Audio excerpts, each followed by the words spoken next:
to be here. Everybody had coffee. There's a lot of coffee in the corner. That corner has beverages. That corner, that corner, that corner. So feel free to help yourselves to keep yourself awake after all your travel. I have the honor to introduce someone that I think she's pretty wicked cool.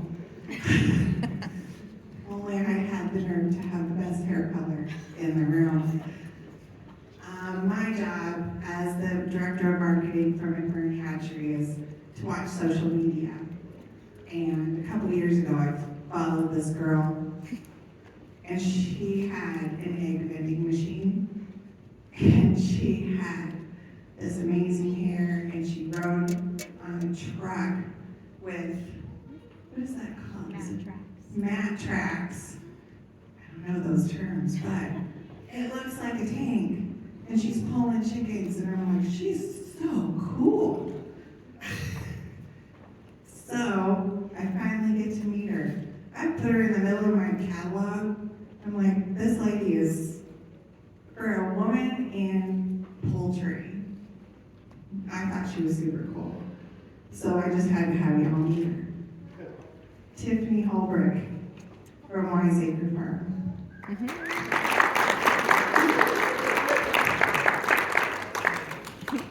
Thank you. All right, well, hello everyone. I'm really happy to be here and to be kicking things off with everyone. I have a lot of buttons to press, so I'm going to try to not screw anything up right here. So I'm going to spend the next hour or so talking to you about the importance of marketing your story into a brand. And so with our farm, as Ginger mentioned, we have a vending machine, and so we do primarily direct-to-consumer sales. So whether you're doing direct-to-consumer or business-to-consumer, you're going to a grocery store and selling your product, it's very important to build a brand that customers are going to select. And I learned that over my last 6 years of owning Wiseacre Farm. And so I really, really hope that this presentation today and me breaking everything down for you and showing examples of what I've done and what some of the biggest brands out there are doing for humanizing their brand can help all of you sell a little bit more product. Oh, this is changing. Okay. So while doing a little bit of research, I came across this quote about a brand name is what consumers use to identify the provenance and authenticity of the things that we consume, be it a work of art, a film franchise, a TV show, or a cheeseburger. And so building that brand name is just very important. So let's go with my story. So your story should have an action and a drive. So it does not have to be super complicated, super out there. I bought a farm with no professional experience because I saw it for sale in my community and I wanted it to stay in our community. I owned backyard chickens for 20 years. That was my experience. So I knew how to raise chickens. I knew their basic care, but I knew nothing about a farm, owning a farm but I did know that the way that we were pasture rotating and the connection that the community had with the food and the chickens and everything was just really, really important. Food doesn't come from a grocery store, it starts with all of us right here. And so the fact that our customers can come to a vending machine and right across see the chickens that laid the eggs that went into the machine, I thought that was really important. And so we dropped everything that we bought at the farm. But it's simple. There's way more to the story than just that. But for daily marketing and something that you want to put out there daily to your customers, whether it be on social media, email blasts, anything like that, it doesn't have to be overly complicated. It could just be really simple, but just your action and your drive. Now there's clearly more to the story.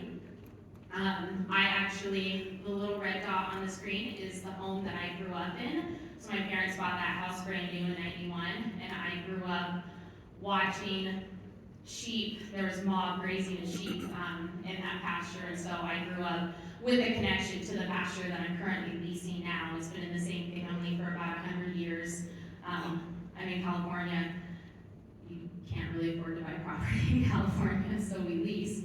But I've had this connection to this farmland for years and years. Had owned chickens for 15 years when we bought the farm. I was a vegetarian when we bought the farm. I'm not anymore, but I purchased it after seeing it for sale on Facebook as well. So there's so much more to my story than just I saw a farm and I bought it with no experience.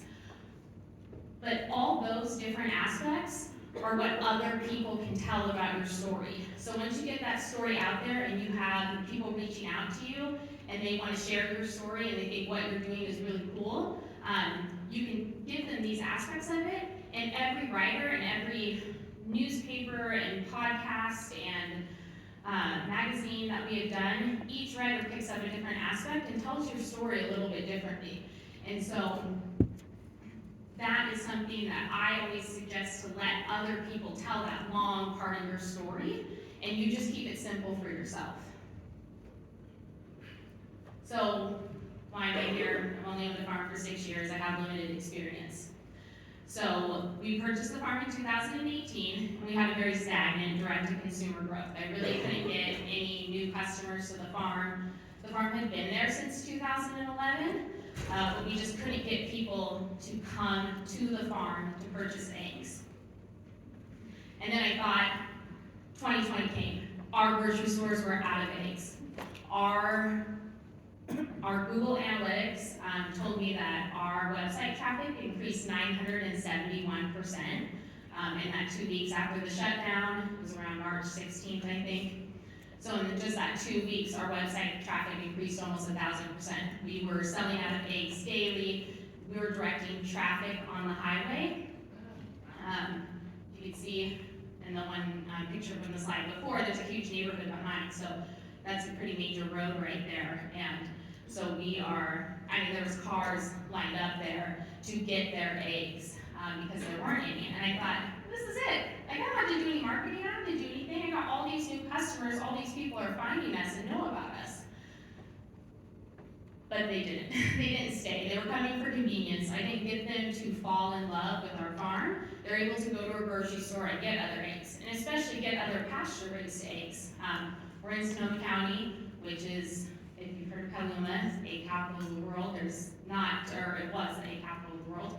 But there's a lot of pasture-raised poultry producers in the area, and so they're able to go to the local grocery store that they shop at and buy eggs, and that's what happened with a lot of our customers, and our sales dropped back down.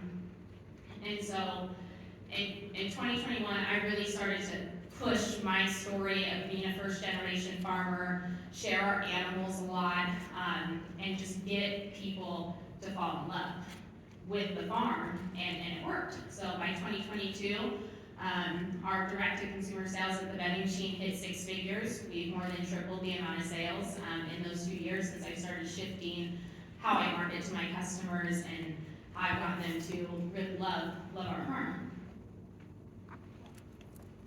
So when as you all know, the production goes up and down. But for a yearly average, we used to average, the parentheses was 90. So when I purchased the farm, we were moving about 90 cartons a week. We move about 225 a week now out of our vending machine. We sell, eggs in our area now, they're going for about $10 a dozen. But I'm still at $9. I've been able to keep our prices low and not go up. And so now we do an average of 2,100. So during our peak season, holidays, things like that, we do as much as 2,600 a week. And then this time of year with egg production decreasing, we're sitting at about 1,700, and I sell it every single day. So this, not only am I obviously making more money, it is less work. I used to drive all around our county selling 70% of our eggs wholesale. So I used to have to invoice restaurants, fight restaurants to get paid. I'm not a big wholesale fan. So Thursday was our delivery day. I spent about 5 to 6 hours driving our eggs around and delivering them to restaurants. I couldn't even fit all the eggs in my little, I called the egg wagon, and my little Scion egg wagon. I used to have to go back to the farm, pick up more, and then head out. So I was already loading the vending machine. I was already having that. So I'm able to increase our profit and decrease my time because I don't have to deal with invoicing as much anymore. Our vending machine sends me this really awesome spreadsheet every week. The money goes right in, and it's a lot easier for me. So it's the same number of eggs and a very, very different income. Oh, I was gonna stop. Are there any questions? Does anyone wanna, if you have any questions at any point, just raise your hand. Oh, yeah. I do want to know a little more about that vending machine if you get time. The very last slide, I came prepared with a PDF printout. Okay, so I always like to share how I kind of came to the realization of humanizing my brand.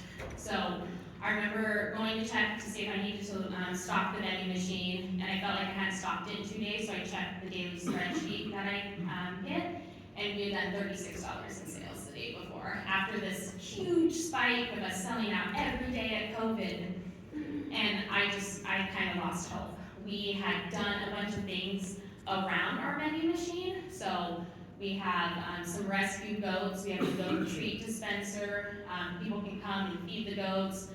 I bought silly expensive chickens, some Bantam Frizzles and Silkies, and we built a little coop and people can come and see them, our ducks, our bees. So I thought maybe if I created this attraction around the vending machine, I could get more people to come, and that was not, we have a lot of visitors. We have a ton of people that come to the farm every day. Sometimes I joke that I was making more money selling goat treats out of a vintage candy dispenser than I was actually selling the eggs. So our customers just didn't fall in love with us. Like, I was loyal every single day. At 8 o'clock, that vending machine was stocked with the eggs that were laid that day. In California, everyone has to wash, but California we wash, and we also have to sort by size. So every day we were sorting, weighing all the eggs, sorting them by size, putting them in the vending machine. If a customer called and asked when eggs were in stock, I kept their phone number, I called them, I texted them, I responded to all the emails, I did everything that I could, and it did not matter. We still lost those customers, and those customers still went back to the grocery store. And so it was a frustrating moment. So that day that I checked the spreadsheet, an article had popped up in my news feed, and it was about Starbucks. And it was about the brand that Starbucks has built. And so the consistency. Okay, well, I checked that box. I mean, we were selling out of eggs every day, but I was consistently stocking it. I had signs at the vending machine. I let people know this is the time of day that we're stocking. You know, we weren't doing anything else because everything was shut down. So I was consistent with that.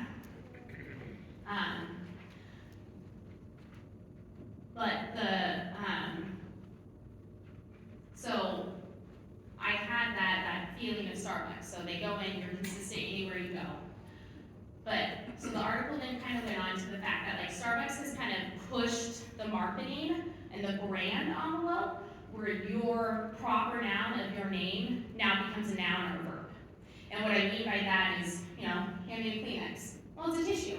It's a brand name. Q-tip, cotton swab. There's so many of those brands that have hit that level of going from proper noun to noun verb. Google, for example. And so I was pulled into that article at the time and was like, okay, how do I get people to be like, you know, look at eggs as Weisinger Farm? And so the article then switched on to how you feel cool. Like, you have that Starbucks in your hand, you have that feeling, and they built that with their brand. And so I really had to think, how do I get people to open a fridge and feel good to see my carton of eggs in their refrigerator? They're already gonna feel cool, that's the job of the refrigerator. But I want them to feel good. I want them to feel happy that they paid me, that they supported me, that I wanted that. And so once you can reach that level, your product creates itself because it's constantly talked about, the Kleenex, the Q-tip, Starbucks. And so I knew I had to get people to more so just fall in love. So everyone here has a story. and we tend to overthink it. I just attended a webinar about telling your story, and she gave great marketing tips on it, but I felt like it was more complicated than it needed to be. And it doesn't always have to be, how did you get started? Did you take over the family farm? Did you just up and buy a farm one day? It doesn't always have to be that. If you have a certain passion, a certain interest, what are some popular things in your community? Knowing your community, knowing what's gonna get them interested in you and your story and create a certain level of connection is incredibly important for your story. There's the out of control chicken math, so there's a lot of things, but it's that action and that drive. It's just keeping it really simple, and we really don't need to overthink it. So, what drives you, why, all of those things, it's just simple. We don't have to overthink things at all. So as I mentioned before, with my story, I have my short version. I have the things that I like to put daily into my social media, into my marketing things. So that's perfect for the daily, and let other people tell your long version of your story. So what's really nice when it's your story, and it's your interest, it's your passion, it just allows you to flow more creatively. You're not gonna have to bring someone in to help you with that. It's your story. And so, for example, if you've seen the documentary, The Biggest Little Farm, their story was they had a dog that didn't like an apartment. That's their story. It's very simple, but they were able to tell a very larger story with that one simple thing. So your story makes you stand out from your competitors. So even if you're, if you're at the farmer's market, there's a good chance there's other people selling eggs, selling chicken. If you're at the grocery store, they're gonna have other options. I have to get people to come to my farm stand just for one single product when, people have 100 different products that they buy, they keep stored in the refrigerator and in their kitchen. So you don't have to worry about making up what Jake from State Farm is gonna say next. You don't have to be creative on that level. You can it's your story. So, a lot of people don't like to be repetitive. They feel like people are gonna get bored. No one is thinking about you all the time. No one is thinking about you as often as you do. And the example that I always like to give is pasture birds marketing. So if you go on Instagram, or I assume they're on Facebook too, and you scroll through their marketing, they're constantly talking about how they started with 50 chickens in their backyard. And then they built this big, huge pasture-raised poultry operation. And so, but they keep that marketing simple. They repeat it over and over again. So much that I know that they started with 50 chickens in their backyard. And so, keep repeating it. Don't feel like you're repetitive, because if people are scrolling or you're sending out email blasts with your story, there's so many other things that they are seeing before you, or in between you. So one thing, where are you sharing your story? So on any social media, it doesn't matter what it is, TikTok, Instagram, Facebook, you have a bio at the top. So that's why it's so great to have that short version of your story. You have that quick little quirky version of your story right there. Some people like to share at the bottom with their hashtags on social media. So you can share it down there just every time. Especially like I'll talk about website, if you have a mission statement, including your story and your mission statement of it. I saw a tip from a content creator one time about the IG highlight, that a lot of folks are moving away from his Linktree, where you have all the different links and all the different things.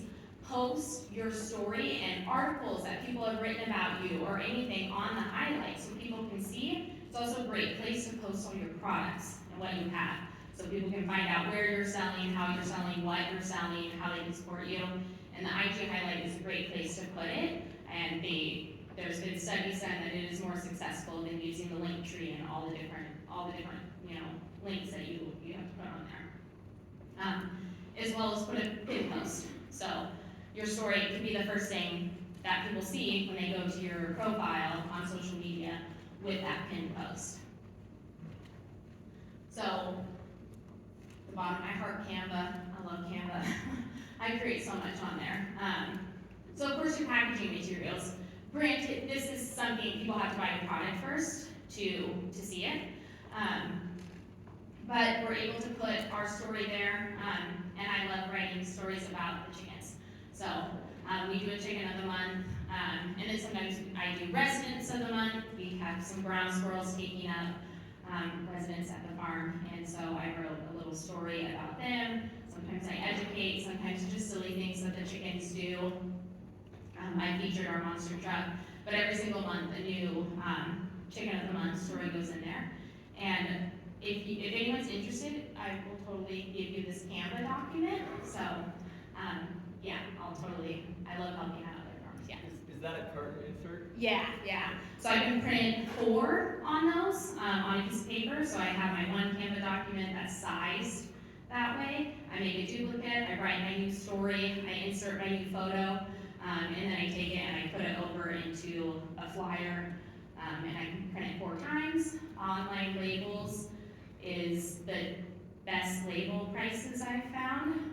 Online labels sells, I wanna say it's about 500 labels, which you're gonna get 2,000 inserts for about $65.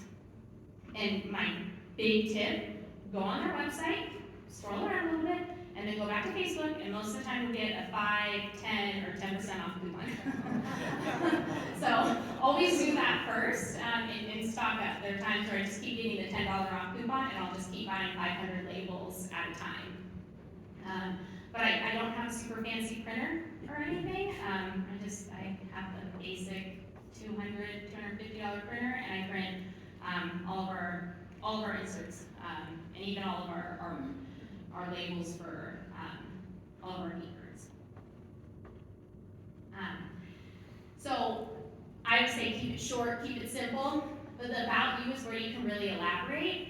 And I know a lot of people that like to have the about you written by someone else. So even just a friend, it doesn't have to be a professional writer. Have a friend write your about you. Every other aspect of your website should be short paragraphs.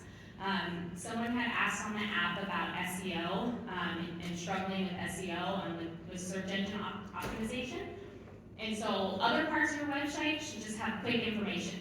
People want to get to know the point. You want to throw out your certain, pasture raised eggs, your certain keywords on all other aspects. So people are going to your About You page to really learn about you. And so they want to read a little bit more. So that should be a lot.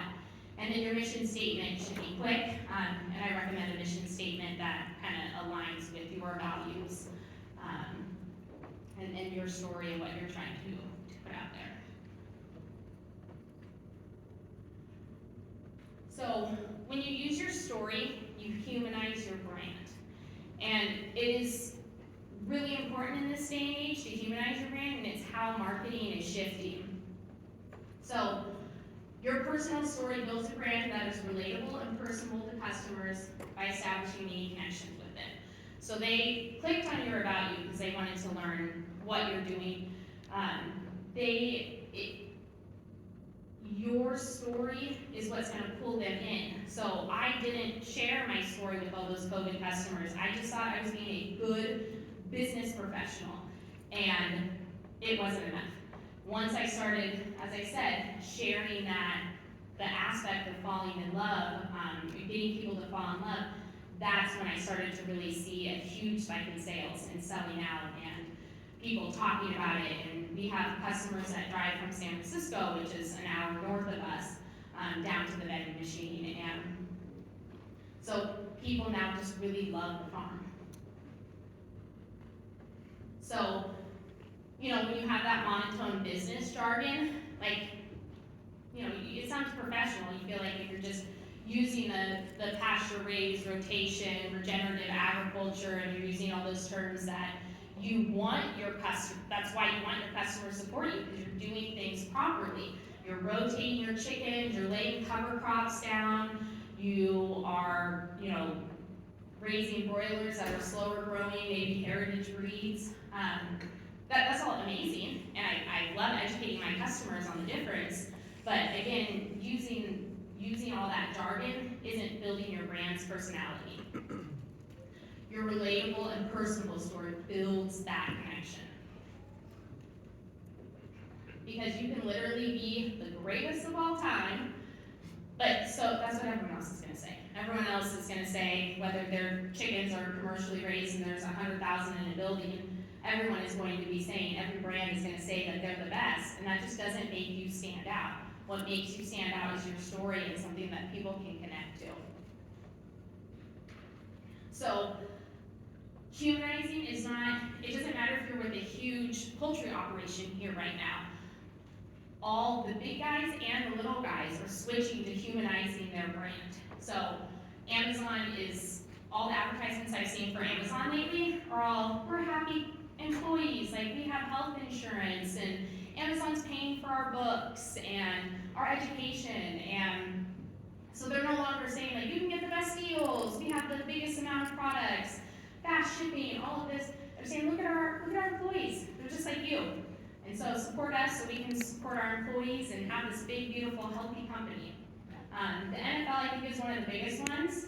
So if you're not on social media and you don't know the Kelsey family, they're two brothers on two opposing football teams, and they've done a documentary on them, and I've seen articles about the NFL and marketing and saying that the Kelsey family was the best because they're just this relatable family. They're amazing superstars in the top of their game, but they show them as just these basic guys. One, is having a family, and they're humanizing the brand. They're not saying that, hey, we're these big superstars and we're amazing and, we're the best of the best out here. They're like, no, we're just like everyone else. And so a lot of the videos that I've seen for the NFL lately too have been miking the players. They've been showing the cute little moments of opposing teammates or opposing teams on the field, joking, laughing with the refs, laughing at the things on the Jumbotron, and they are humanizing that. So they are just making it more relatable and building a brand that is more relatable. Not a brand full of superstars, but a brand of just normal people. And so I think, when I see those big brands humanizing their product, it's just a big part of how the market is shifting with marketing. So keywords are a big thing, and it's really important to stick with some of those humanized keywords. So, these are kind of mine that are personal for me, so it's family, dream, community, and passion. I'm huge on supporting my community because my community supports me. And even if you're not selling 100% of your product to your community, you probably have employees. And if your employees are healthy because your community is healthy, then your business thrives. And so for me, just giving back to my community, and that is how, that is really what I make sure that all of my customers know. We're a really tight-knit community because we've had a lot of wildfires in our area over the last, since 2017. And so it's just really built this big sense of community. We're all supporting each other. We all know people who have lost their homes, and we're a very strong community. And so when people know that I give back and I do all those things, I do things, which I'll talk about in a little bit, it's really important. So, our professional keywords are important too, but they're just not building that connection as much. A lot of people care. They care about how the chickens are being treated. They care about the higher quality of food, because we're all producing a high quality of food. But the humanized keywords are just really important, and they can be different for you and in relation to your story. I know some people like to, our area is big in rescues and in dogs, and so there's a couple brands that really push that dog rescue and humanize their brand that way. And so those are kind of their different keywords. So your actions amplify your story and your message. So let's say you had an illness and that's something that you want to share. Someone did ask a question about, being personal. like I gave the idea, it doesn't really have to be your personal, it doesn't have to be super personal. Say you started farming and your child had an illness, and so you needed to, produce healthy food. You have, I get a lot of customers these days because they can't have too much sodium in their diet. They're having health issues with sodium. So you don't have to share that aspect. You don't have to say, my doctor said I needed to cut sodium out, or, my child has an autoimmune disease and like we need to eat healthier, and I, started the farm to be with him or have more time so I could work from home, work from our family farm or anything like that. You don't have to share it. You say you're on a health journey, that you're, just trying to be healthier and make sure that other people have access to healthy, clean food.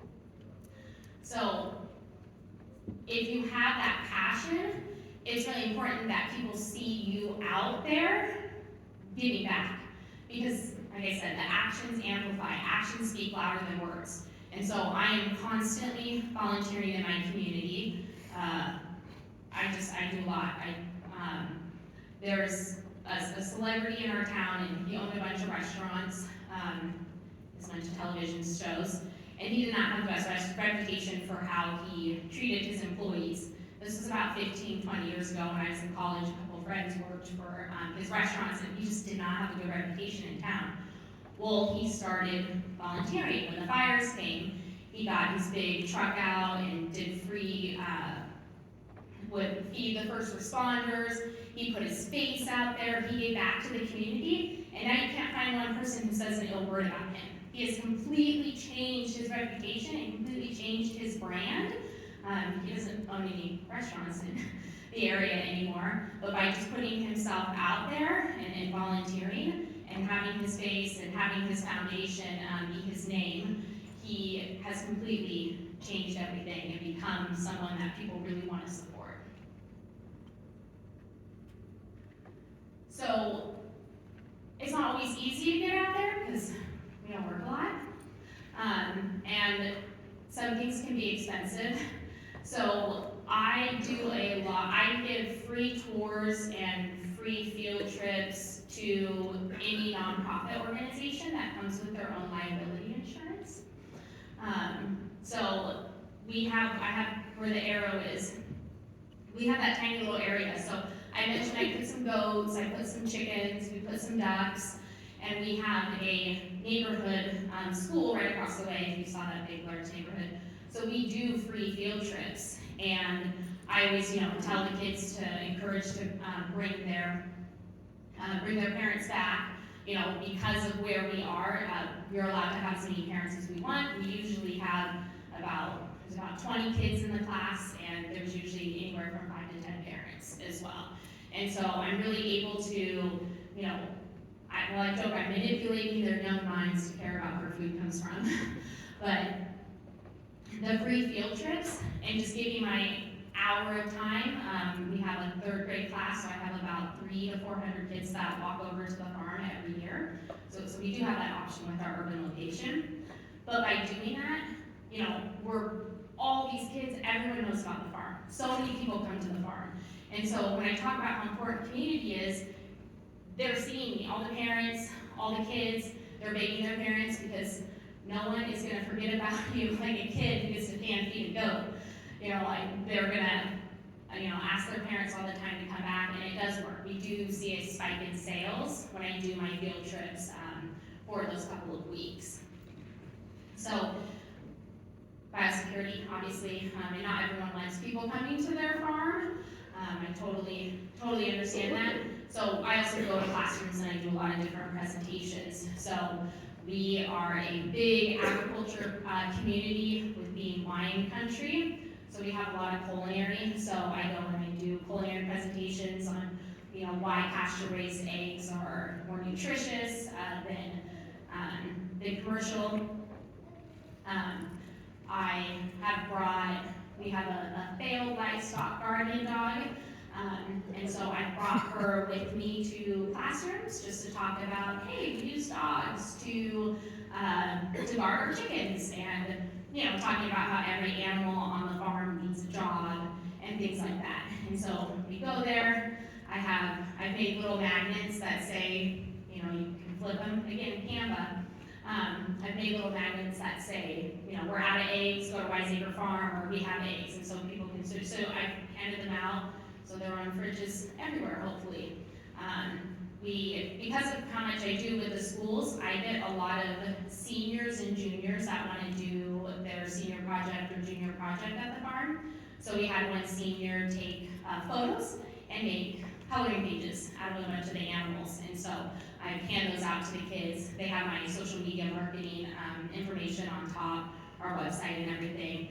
And so the kids, and I tell them, you know, put this on your fridge. So again, things going on the fridge to just kind of remind people and know that, you know, they got that from me volunteering and me giving back to my community. So it's really important that if you're using community and you're using certain things, if, you know, for example, if you're using the fact that there was an illness or something that you're volunteering within that niche, and you know your community, so finding what works within your community. So another thing that I'm big on is I live in an expensive area. Our eggs are not cheap, so I do a lot of presentations as well with business professionals. I'm a Chamber of Commerce member. I speak at engagements like this a lot. We have a lot of, I looked it up and they're nationwide, the Rotary clubs. They have weekly meetings and they need speakers. And so I go and I have like 4 more Rotary Club gigs booked. And so it's an hour of my time. I go, I talk about how I give back to the community, the sustainability of the type of farming that we're doing, which is very important to them. And with that, I pull in new customers every single time we do that. So, and also our chamber does a lot of nonprofit events and gives back and things like that. And so I'm able to volunteer and do things. And again, just me being out and about has really, the last 2 years has really, 3 now, pulled in a lot of customers. So, the thing too, you might be sitting there like, I don't want to share my story. I don't want it to be about me at all. They're amazing. And so, I don't really like sharing my story. I mean, I do, and we start that, and I push the first generation farmer, and, you know, like, we just kind of bought a farm, and we're making it work. But when you share the animals, that is like a whole other level. Buddy's famous. That's our Great Pyrenees, one of our livestock guardian dogs. And so, if you have no interest, the animals, sharing photos of the animals, you know, telling stories about them, maybe, like I showed you the chicken of the month insert. And it's not, you know, I'm not creating something that doesn't exist. I'm not creating an Aflac duck. I'm not creating a Geico. I'm not, you know, having to spend millions of dollars on marketing.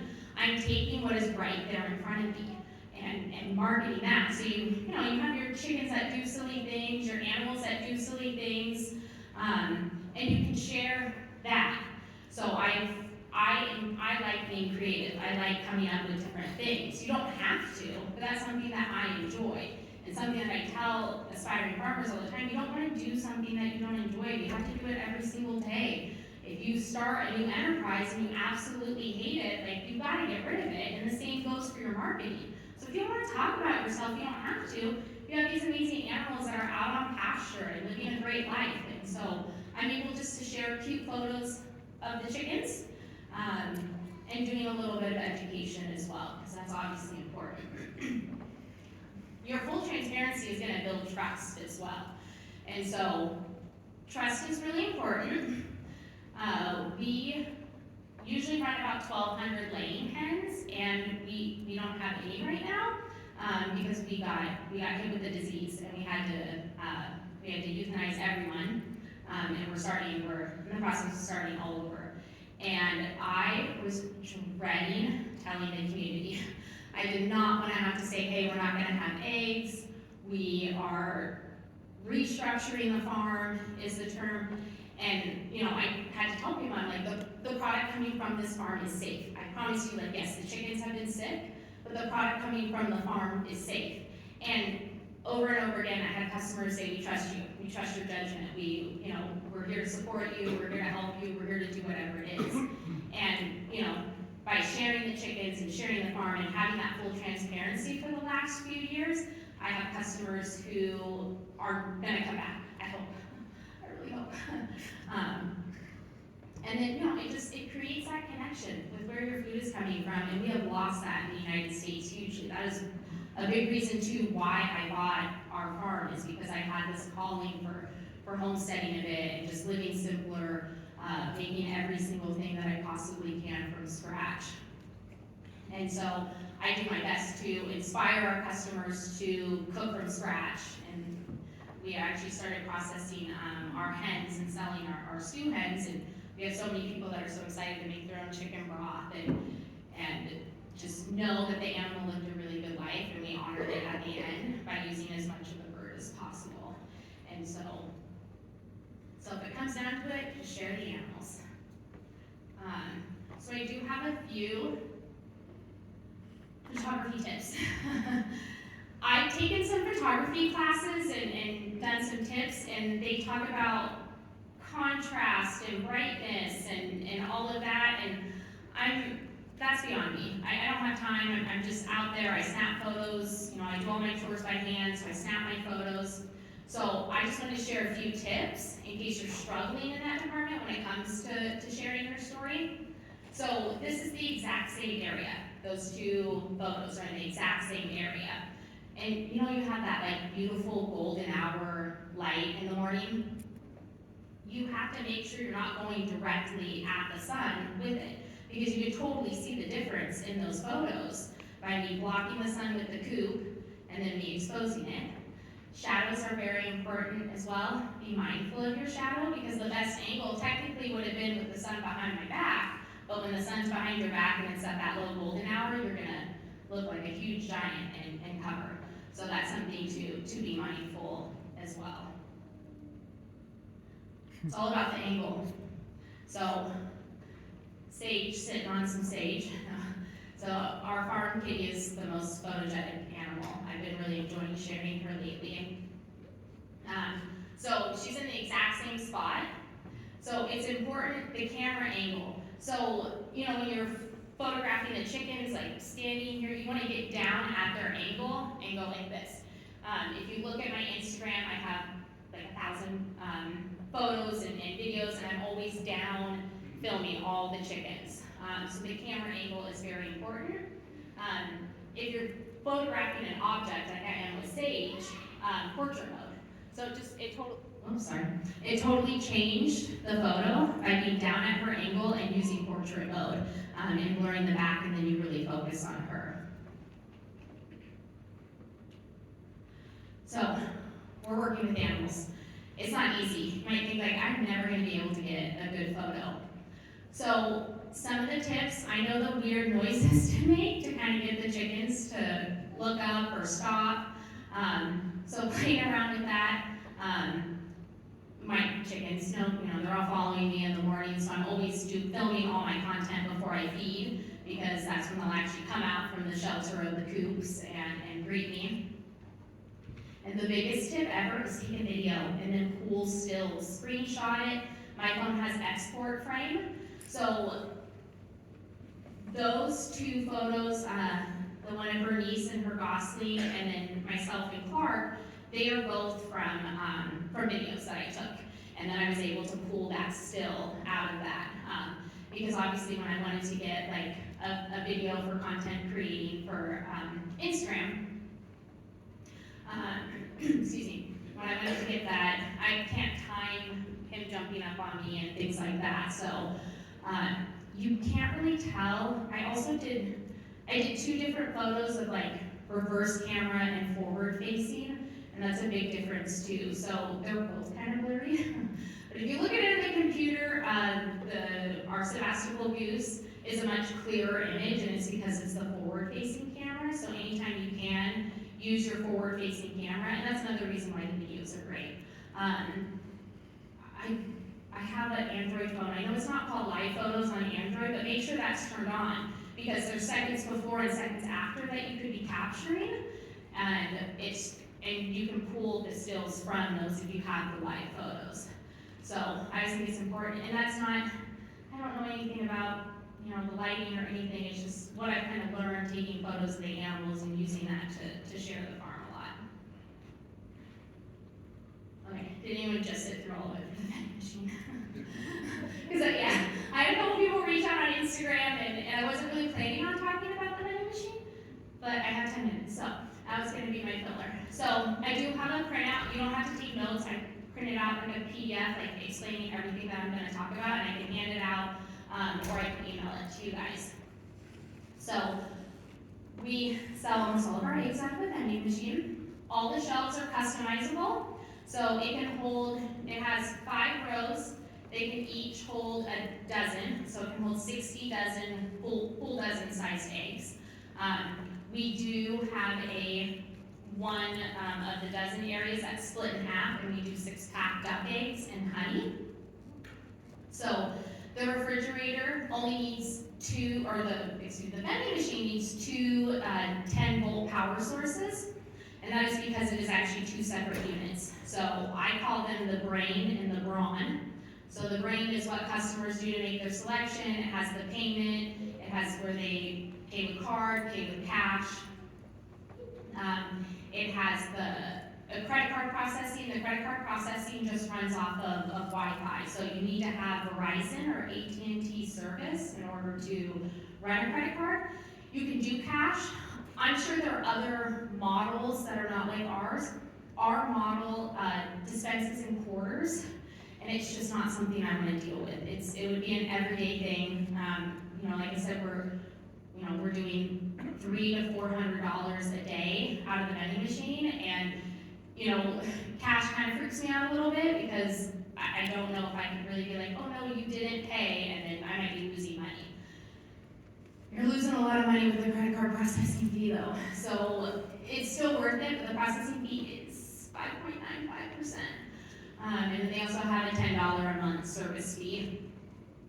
But again, I feel like 5% is pretty cheap considering I don't have to do invoicing and go to the bank, and even if you're doing cash, our bank charges for cash deposits per, so if I'm getting a ton of dollars, I'm still gonna be paying in the quarters and everything, and so we don't use the cash, we have it completely turned off, and we just accept cards. So that's what the brain does. The brain also, you can program everything. So it's very, very easy to change prices. We call it a Thank You Thursday sale, and we do $2 off all dozens that are in the vending machine. So I set a certain amount aside, and once it's sold out, the sale's done for the day. But I'm able to go in about 45 seconds, change the price of every single dozen really quickly, and so that when the customers swipe their card. So when they swipe their card, the vending machine makes sure, the credit card processing makes sure they have at least $30 in their account. That number can be manipulated. So you can just do a $10, you can do a $50, but if someone doesn't have $50 in their account, they're gonna get denied even though they're just looking for $9 in eggs. So that can be manipulated. You can do a service fee, a 10-cent service fee on each, and that's something that the credit card processing company does. I don't like to talk bad about businesses ever. The credit card processing company has been very difficult to deal with. If you ever buy one of these from someone, make sure you have a good relationship with them, because for the first 2 months that I purchased the vending machine, every once in a while the deposits would go into the previous owner's account. So it wasn't easy to call and get a hold of someone. It's just not an easy company to deal with when you have literally no competition, because they're the only company that is compatible with vending machines for credit card processing. So you don't have to have the best company when you're it. At least that's what the manufacturer says. So the vending machine is manufactured in Spain. It's by a company called Jofmar. They do have an office in Florida in the United States. And Pablo is the tech support guy there, and he is amazing. We've had very few issues. I've had to replace the card relay. We've had a few issues with the refrigeration, but I bring someone in for that. And Pablo will have me download an app, and we video chat, and he walks me through certain things. The vending machine should have better coverage. We have very mild weather in Northern California. It doesn't snow, hardly ever rains. But we have had to make some modifications to our farm stand. We have a back on it now since I took that photo. Because of the two separate units I talked, they're connected with a jack and it got wet. And so I had to replace the actual units, the jacks, and the cord that connects the two machines. And so Pablo was able to walk me through all of that and figure out exactly what was going on and why the brawn and the brain were not communicating with each other. Because the brain was turning on, it was taking cards, it was doing all those things. And so if you're intimidated at all with the technical support of it, don't be, because I figured it out, so I have faith in all of you. The brawn has refrigeration if needed. I assume everyone would need some level of refrigeration during certain times of the year. And it has a heater. Again, it doesn't snow, it doesn't get that cold, so I don't need to ever use the heating element, but if it's kind of outside like ours is, even if it's under, in a parking garage or something like that, it still has a heating unit in case you get very, very cold. It does need to be protected by the elements, like I mentioned in the back. We also had to put a shade cloth in the front because when the machine faces south, and so during winter time when the sun is a little bit lower, it hits the vending machine directly, and we had a spike in heat in it, and I had to replace the compressor because it went out. We just had a few issues, so it should be more protected than ours is. And then, and product dispenses, sorry, I always forget because I use it all the time. So there is an elevator. When a customer selects a price, an elevator lifts up to the selected row. It pushes the carton down and then it lowers it safely. And then there's a little door that they retrieve the eggs out of. But if someone local is asking you how the vending machine works, do not tell them. Tell them they have to come and buy eggs and see how it works before. So that's I always give people, and the vending machine is a big marketing thing. When people are in town, they bring people to the vending machine. It helps sell itself a little bit. It's been featured in a lot of articles and different things, especially during COVID, when farmers were really seeing that spike in direct to consumer sales. And so the vending machine is, without it, the dogs are the best employees. The vending machine is a close second, but it doesn't wag its tail, or it's not as happy to see me as our livestock are and dogs are.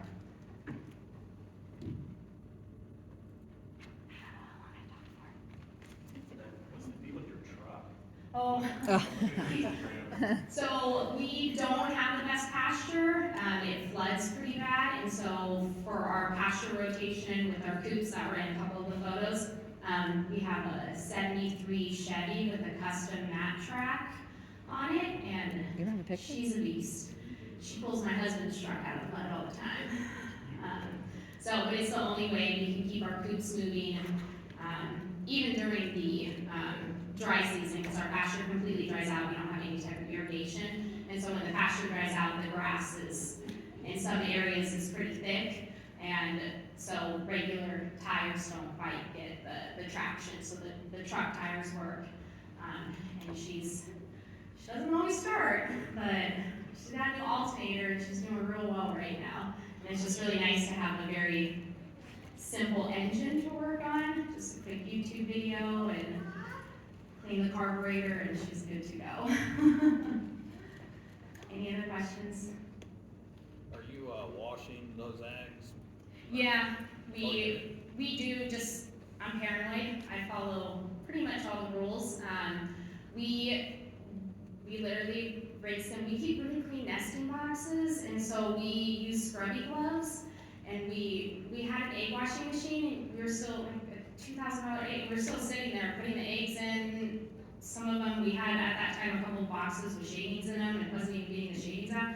So we just wear these loofah gloves and scrub them, and so it's my husband's the egg washer, and then I put them on the scale with the light and weigh them all and sort them all by size. So during the peak season, it takes us about an hour and a half, but it's something that we do every single day, and our customers notice the difference with the freshness, and that's something that I really push with my customers is understanding the texture of the egg is very important. Color's very easily manipulated, marigold, different things that they're feeding. They don't have to be on a pasture to have yellow yolks anymore. But that texture, that, strong yolk, the firm white, that really tells you that it's a fresh egg, out on pasture, getting that proper omnivore diet through pasture rotation, because we have insects and snakes and lizards and all the different things that the birds are eating. So. Can you tell us more about the vending machine? Like, how many do you have? Where did you put them? Where did you find them? Did you have to manipulate them to dispense the eggs properly? Oh. That kind of thing? Yes, so I bought it established, but they help you with all the programming. So yeah, so there's so the back of each shelf has just, I know that there's a term for this type of electrical plug. It has like 6 prongs on it, and it clicks in and then it unclicks. So you can put, you can put 120 half dozen eggs in the vending machine. You can, we've done soap, we have blackberries, we have walnuts, we've thrown all different kinds of things inside the machine, and it's nice. We live in a really good area though. I know a lot of people deal with theft. If you'll notice to the left of the vending machine is a refrigerator, so that's my honor system refrigerator. So that, I call that my $5 farm fridge. And so every individual item in that fridge is $5. So we have ducks that will kind of lay smaller sized eggs than the standard, and so we do full dozens for $5. We have when we have super jumbo eggs, we do again a 6-pack for $5 in there. So we use the duck egg cartons for the super jumbo chicken eggs. And then I have a Venmo code on there, so people can scan just a $5 Venmo and put it in. And then the peewee eggs. So if we are, when we raise the new flock and the bullets are all pumping out all these peewee eggs, I do have restaurants that will take them, but again, I'm not the biggest fan, and the restaurants, I usually sell them for $2 a dozen, so I can put a whole flat in the vending machine for $5, and that's $2 a dozen, so it's 2.5 dozen, and then I'm able to move them that way, and we do pretty well, because we're selling out all the other eggs, so that $5 isn't really hurting our business. I'm putting 2 to 3 things in there a day during our peak season. And customers just really appreciate it. They really appreciate that option to have kind of different things at a more affordable price, and we try to do that. Same with the $2 off Thursday. But again, I did that sale to start selling eggs, and those customers just come on the sale days. They don't come on the rest of the days, so. So I noticed they used electric poultry netting around that you had the Great Pyrenees behind, and that brought up 2 things that I've experienced. I wanted to get some insight on this. Great Pyrenees, the only fencing I found that mine respects is an electric fence, but we have free-range egg layers, and Rogue girls? we have to search for the eggs. So if you were to do it all over again, would you still use that large area and let them free range with the poultry netting, or would you use some different sort of containment and a different fence? I would like better perimeter fencing. As I mentioned, I leased that farmland, and it was, the fencing originally, it's been in the same family for 100 years, and it's set up for sheep, so it's not the best. I hate, I hate the fencing, but it does, I like to joke that we don't free range. I'm very structured about my business. I'm very structured about the movement. I track where we're going. We lay our cover crops down and everything. The fencing is there to keep 95% of the chickens in. We do have a tree that the chickens like, and we put some nesting boxes there. We've actually learned, because I'm very big, regenerative agriculture means different things to everyone, and to me it means to farm in harmony with nature. And it means that I can have all the wildlife there, and I can still be producing a high quality product for my community. And the eggs attract, and those open nesting boxes attract crows. And we have a lot of red-tailed hawks. We lost a duck to one before we threw some geese in with there because, geese have that bad reputation through the whole animal kingdom, and so we haven't had a duck attack in 3 years, well, since that one, poor geese. But the crows really chase off, and they see the farm as a food source, especially if they get to the walnut tree before I do.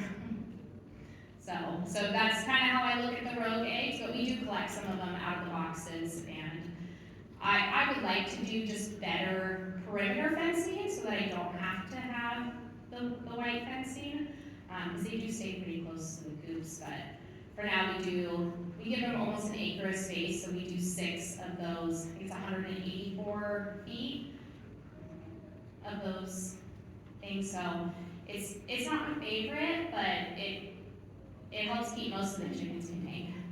Can I have a follow-up question? Oh, yeah. My Great Pyrenees ate very well of the eggs that the free-range chickens laid all around the ground instead of using the laying boxes that I had in the coop area. Is there any trick that you found to help direct the chickens and where they're going to lay? Oh. I found having the curtains on the nesting boxes really helps. It helps. They like to go into the ones that have the curtains more so than the ones that don't. And I feel like we've had the issue with our dogs too, but we pretty much switched to all the rollaway nesting boxes. And I think the dogs understood that when they ate so many eggs, they got diarrhea.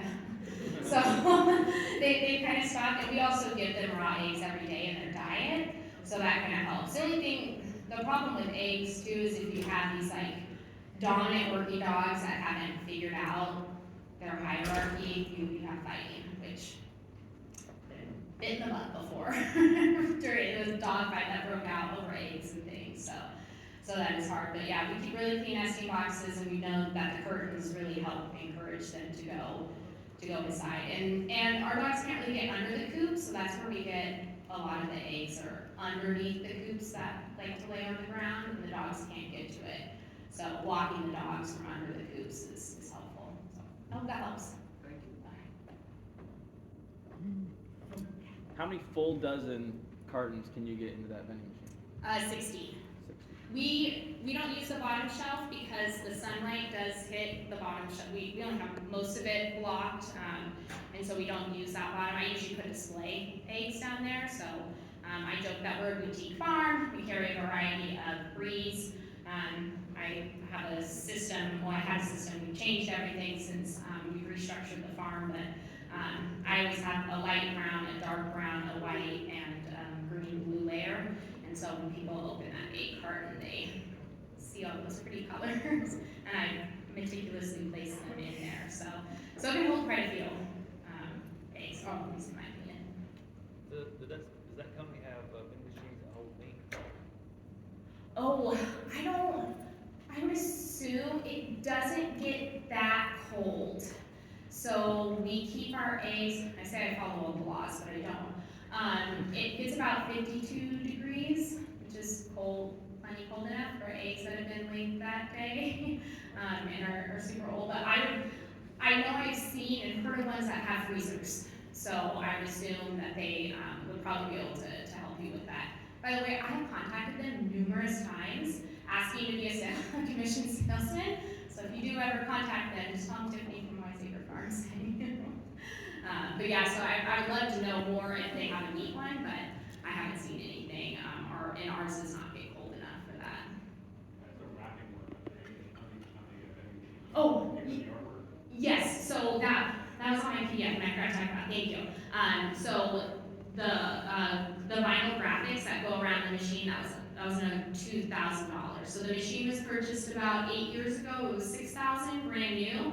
The company does sell used ones, but the wrapping, to have someone design it, install it, and everything was about $2,000.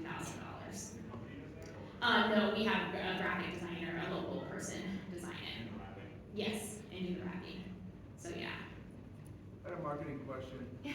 Which avenue for marketing for you was the most impactful? You mentioned like your social media, packaging material, the website for sharing your story. Which would you say was most impactful and would be a good first step in China? It's knowing your customer base. So I live in a really expensive area, and the people who can afford my eggs are older, and they tend to be on Facebook more than Instagram. So every time I meet someone new or someone calls me, I ask, how did you hear about us? And so it's, word of mouth, which is still like, even in our day and age of technology, word of mouth is the best. But I know that the majority of people in my community use Facebook. You know, when we have, and a lot of people got on Facebook with flyers because that was how people were able to communicate. So, you know, my community is big Facebook oriented because it's a great way to share information.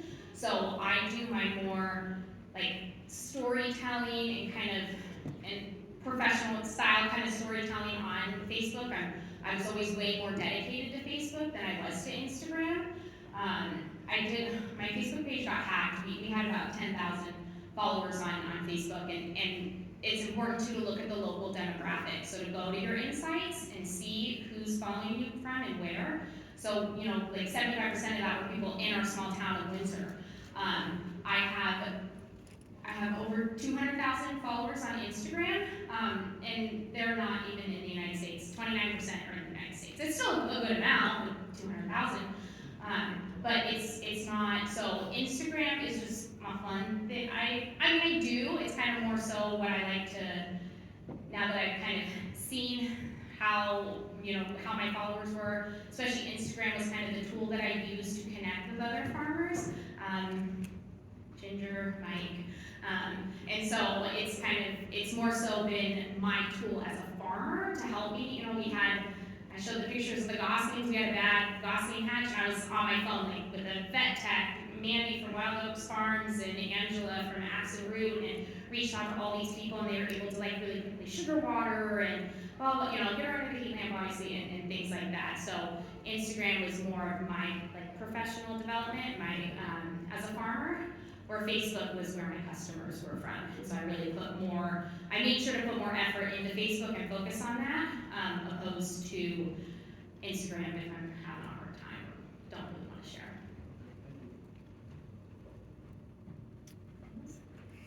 Is there a way to collect emails from the vending machine? Oh, no, because it just does the credit card. You could definitely put things out there. On my website, when people search, we have the right way sign up for our email list. So we have a good amount. We have about 600 people on it right now. I really don't like sitting down and like writing things out so much. I've done a couple email blasts, and I just, you know, people open them and you can see the analytics and people read them and stuff, but again, it's not something I enjoy, and so you get burnt out. And so I enjoy the photography, sharing the animals, you know, sharing my story. And so for us personally, it's been Facebook, but you can definitely put some kind of QR code on the vending machine and ask customers.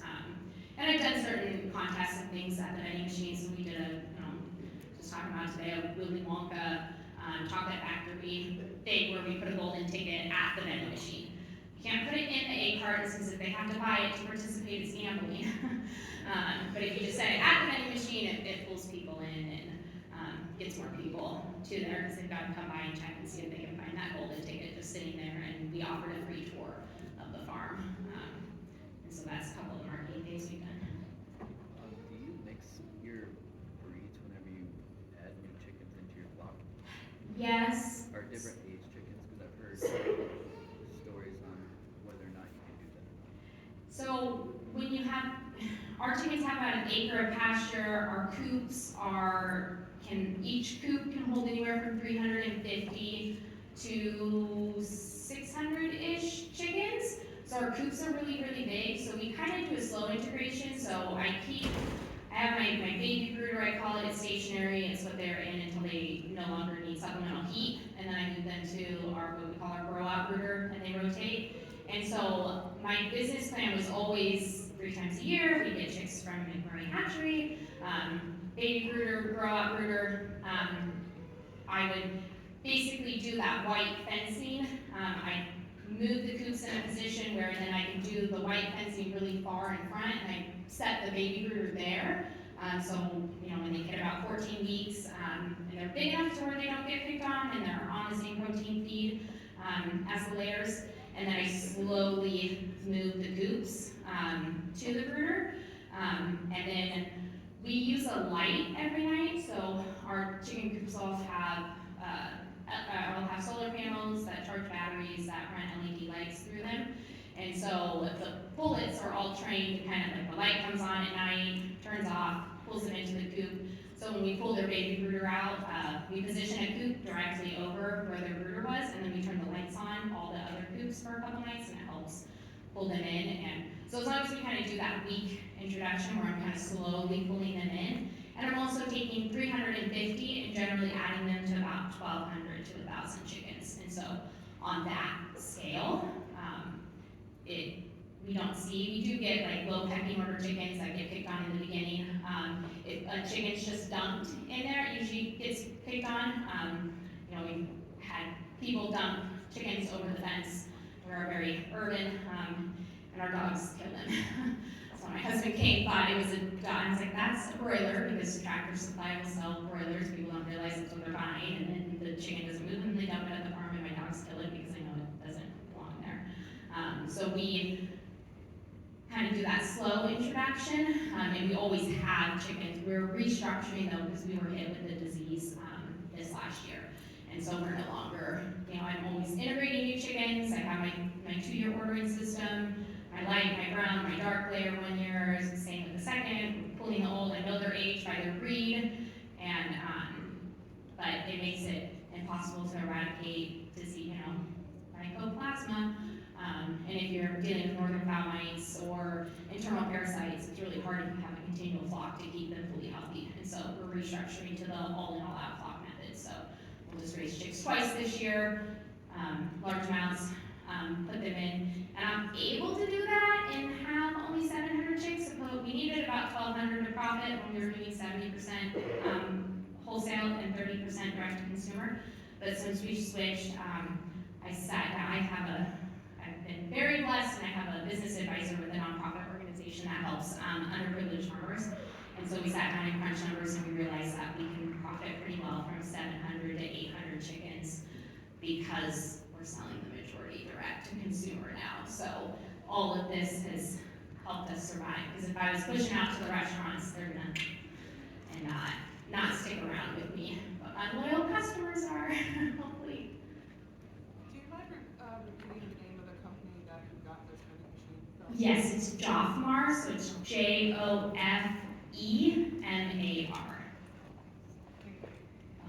And yeah, Pablo, man, you call and like press 2 for tech support, and he answers the phone, and it's just so amazing. I think we got time for one more question. Okay. If your main point of connection is Facebook, what are you doing with those 600 email subscribers? Like, what are you sending them? How often? Are you doing SMS? I'm not sending them anything. Well, I will. I've been running 1,500 chickens, 300 broilers. We launched a beef program. We're selling direct to consumer beef, and I kind of gave up on the email blast, so this restructure is going to help. So I plan on sending monthly emails, letting people know we do cuts of the month with our beef. I do recipes. I steal recipes on the internet, do a QR code, and like tell people, hey, look at this top round. It just needs a little bit of oil, salt, pepper, garlic powder, and you're good to go because it's amazing quality beef and you don't have to do a lot to it. So I will start, and that's how I'm going to let our customers know. Like my subject line is going to be eggs are back in stock, and I will start doing the email blasts again. Because I know that not everyone is on Facebook, but just signs at the vending machine help us stay in contact with our customers too. Awesome, thank you, Tiffany. Let's give her a round of applause. We've got a 15-minute break, and then we'll be back in here for marketing on budget with Ginger and Caitlin. And then, if you haven't downloaded the app Uva yet, download that, and if it asks you for a code, you're going to put in 2024 Get Real Chicken as the code. And then also, when you go to Uva, if you click on the session that we're in right now, we're really asking people to fill out a, the exact name of it, right? It is session feedback. There's a little square with session feedback, and it just goes through a list of questions. If you can fill that out, that would be awesome. We appreciate it. All right, we'll be back here in 15 minutes.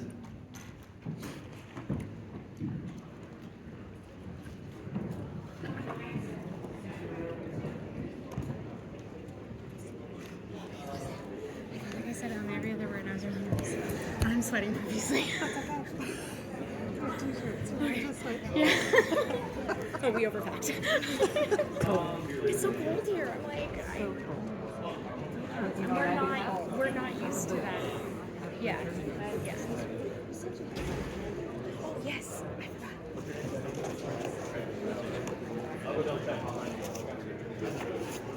Go to the other room. So this is information about the 8 vending machines. And then if you use Canva and we're interested, I was going to tell people they can write their name and email, and then I can send you an email with the template for the 8 cards. Okay, I haven't put mine up. We've used, I haven't.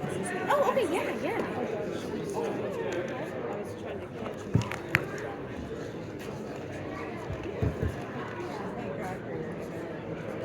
I just got water always. I don't know if I want this or not. Could I get another one? Just Oh, got- well, yeah. Sorry. Did it work out? Oh, God, I probably should stop. Is it still